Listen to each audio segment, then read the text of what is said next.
La Terre. Sur notre planète, la Terre, il existe de nombreuses sources d'énergie primaire. Le Soleil,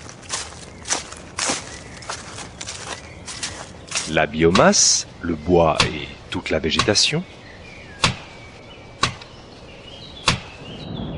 le vent,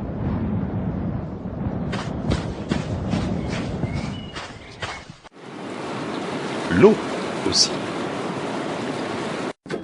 Mais il existe encore bien d'autres énergies primaires. Cependant, comment utiliser une énergie primaire, par exemple, pour éclairer sa maison? Car, pour faire fonctionner une ampoule, ce n'est pas si simple.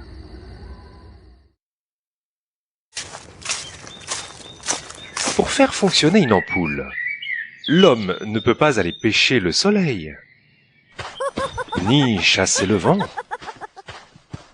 et encore moins alimenter une ampoule avec l'eau de la rivière.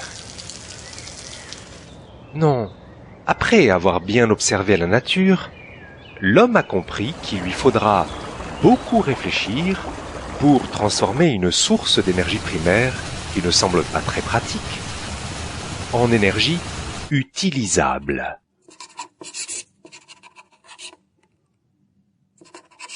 Par exemple, s'il veut transformer en énergie l'eau qui coule des montagnes, il lui faudra construire un barrage. D'abord, pour retenir une grande masse d'eau.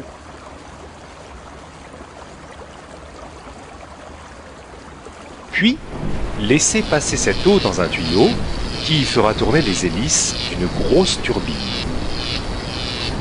La rotation des hélices produira une énergie qui sera transformée en électricité par un alternateur.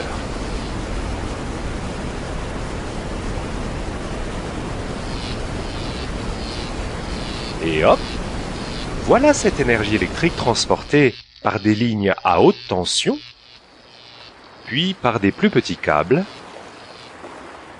vers nos maisons, loin du barrage. Les énergies primaires qui nous entourent sont donc des trésors bien cachés.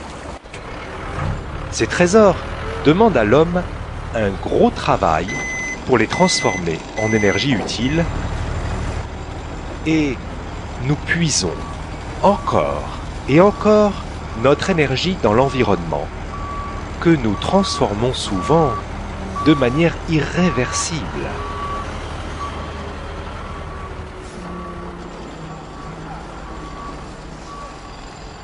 Alors, quand on le peut, et qu'on n'a pas besoin de ces énergies, l'homme doit bien réfléchir plutôt que de les gaspiller.